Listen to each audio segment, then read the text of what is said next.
What's up guys? Welcome back sa aking YouTube channel, Hobby ni RJ. And for today's video guys, ay magbabagong bihis ako sa aking Festajon MA chassis. So bubuhin ko muna to guys, and after that, explain ko yung mga reasons on my new setup. Let's go!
And tapos ko na guys yung aking konting revision sa aking Festajon MA chassis setup. Simulan natin guys sa ating front. So tatanggalin ko na lang to guys para talagang mas klaro.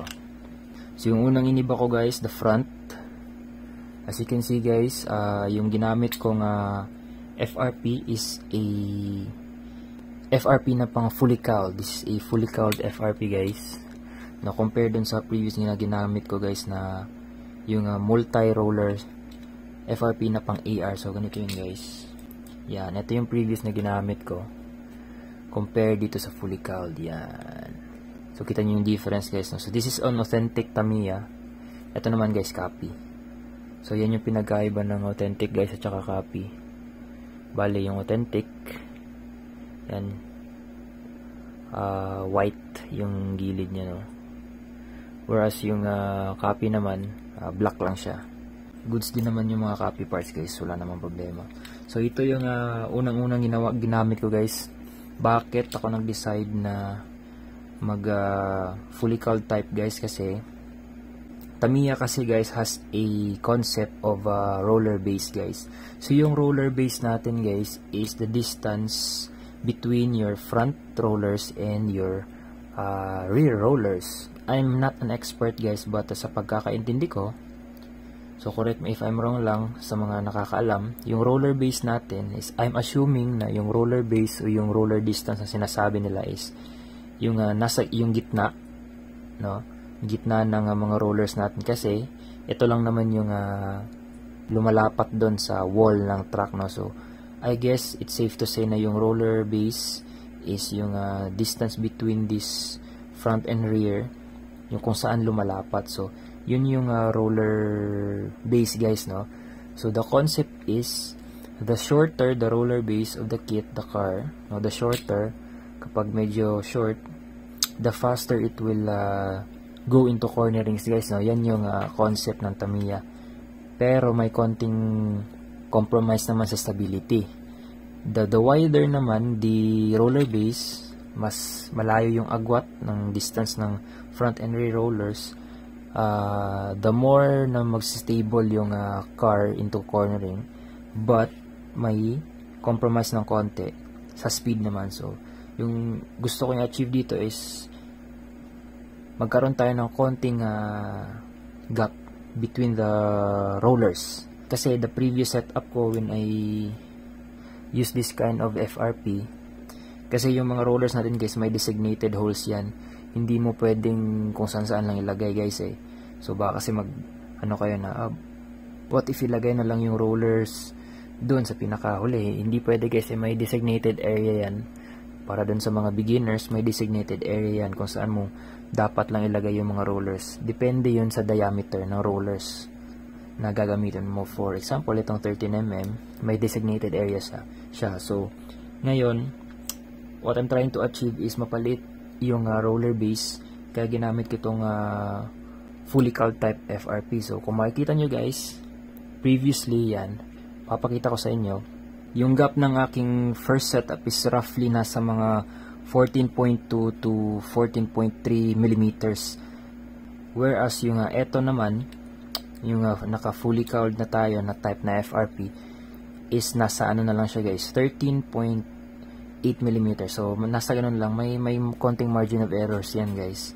No, na roughly 13.8, pero talaga makikita mo yung difference ng dalawa. So may mga 3 to 4 mm na difference guys yung iniikli ng ating roller base. So it's all theoretical pa rin ngayon guys. Talaga mas maganda kung susubukan talaga natin yan, no? So yung screws na ginamit ko guys, yan pa din 25 mm. Same pa din yan, 6.7 spacer, aluminum spacer. And I switched to black ball caps na guys, no? Para talagang all black accent tayo guys. Then remain pa din yung aking underguard, yun pa din. But for this time guys, no, isa na lang yung setup ko dito is yan, ganyan na siya guys, no? Washer, may ano na yan, spring washer and the nut. Spring washer for counter locking. Kasi isa na lang yung bali each side isa na lang yung nag-hold ng ating FRP. So compared dun sa previous na setup is tigil dalawa, so mas matibay yan. So ito, nilagyan ko na siya ng counter lock talaga guys, para mas secure yung ating assembly dito sa harap. So punta naman tayo sa rear guys. Halos ganun pa din naman yung concept ko guys. Pinalitan ko lang yung popsicle ko guys ng yung ating pang AR na FRP, rear FRP, multi-roller FRP. Because okay naman guys yung popsicle, pero I thought na parang mas matibay guys kapag ganito, kasi just in case lang na umembang yung ano natin, wala namang problema yung pag ganito na side guys, no? Matibay naman yan kasi yung may harang naman siya, solid naman yan. Pero yung minsan yung problema ko dun sa popsicle, kapag pag ganito na medyo may tendency na mag-bend siya. So ito guys, compare ko, papakita ko sa inyo yung AR ko guys. Yan, nakaganito popsicle, same. Okay naman siya, solid naman siya. Kung ganito gaganunin mo, hindi naman. Pero kapag dito na side, kasi wala nang support wala nang support doon, so medyo yan, prone sa bending guys. So parang yun yung napansin ko, kaya ibinalik ko yung ganitong setup guys, para mas tumibay talaga siya guys, kasi I want this chassis to last longer.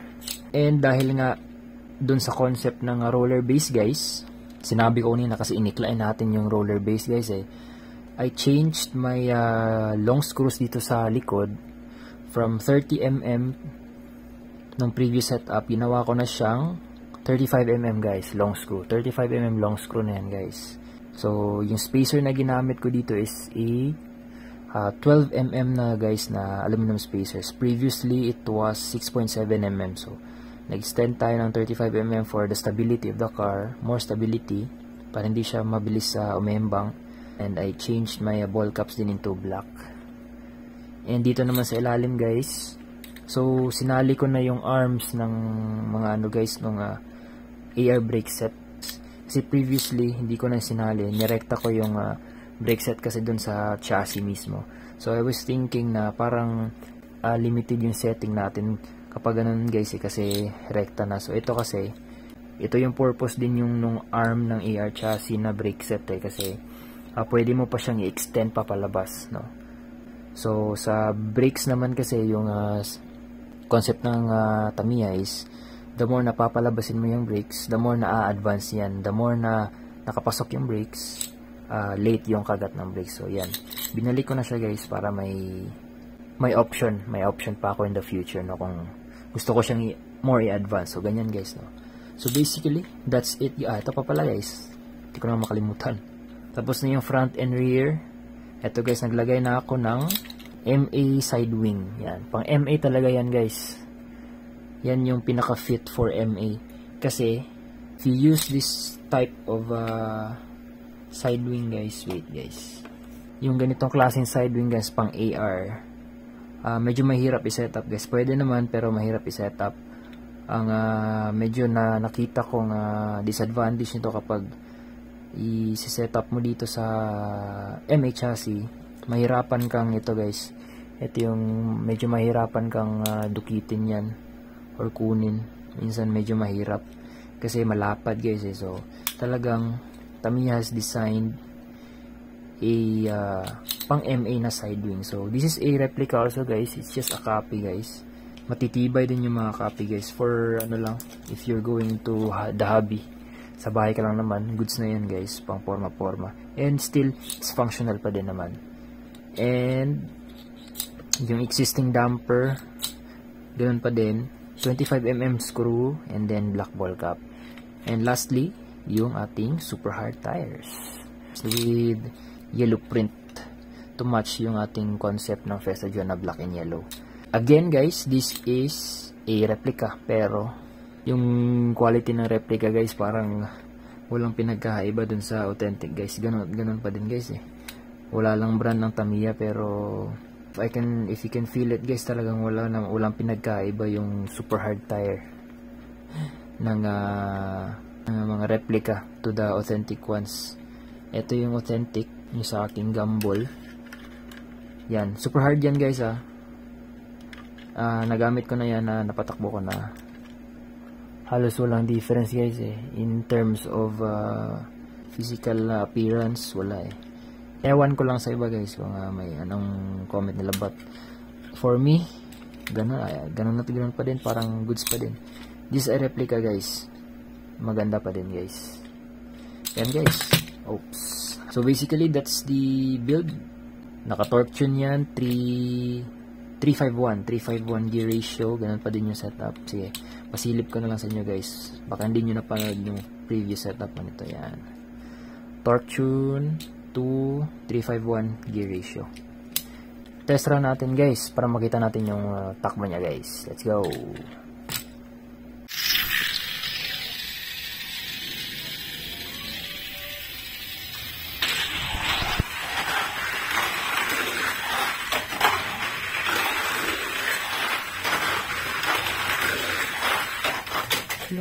Look guys.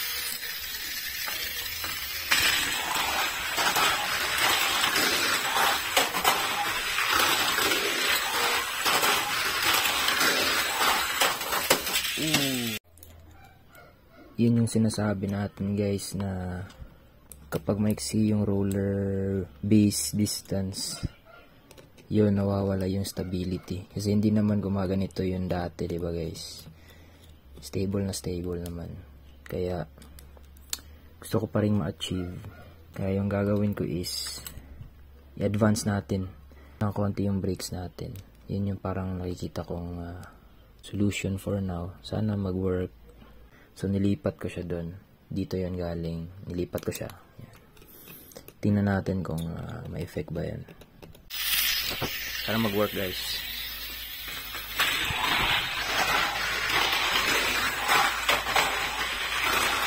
Goods, clear. Ito na yan. Ayop. And that's it guys. Dahil nga dun sa hindi siya makapag-clear dun sa ating lane changer, binalik ko yung dati niyang setup guys. Yung medyo mahaba yung roller base natin. Binalik ko muna guys. Tingnan natin kung mag-clear out siya ng matiwasay. So yung brakes din niya, binalik ko muna dun sa previous setup. Yung late brakes. Yung late muna yung kagat niya. So tingnan natin guys kung ano pa ba yung magiging effect ng ating tweak konti. Ito yung masaya sa Tamiya guys eh. Yung experiment talaga. So tingnan natin guys kung ano yung performance niya.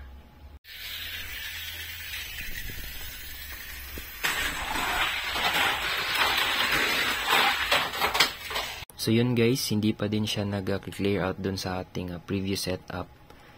So na-challenge na ako talaga guys. So yung may konting tweak na naman ako. So yun, nilipat ko na naman. Sinagad ko na naman yung brakes niya. Then dito sa harap, yung dampers, yan. Sinagad ko na sa pinakaharapan guys para yung weight distribution niya nandun. Kasi kapag sa lane changer, paangat yan guys eh. So kailangan ma-press yung front para hindi siya umembang. So tingnan natin guys kung mag-clear out na siya. Let's go guys! Good. Ayos.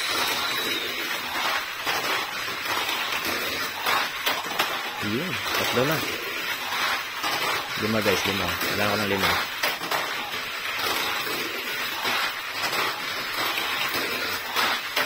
That's it guys. Ayos.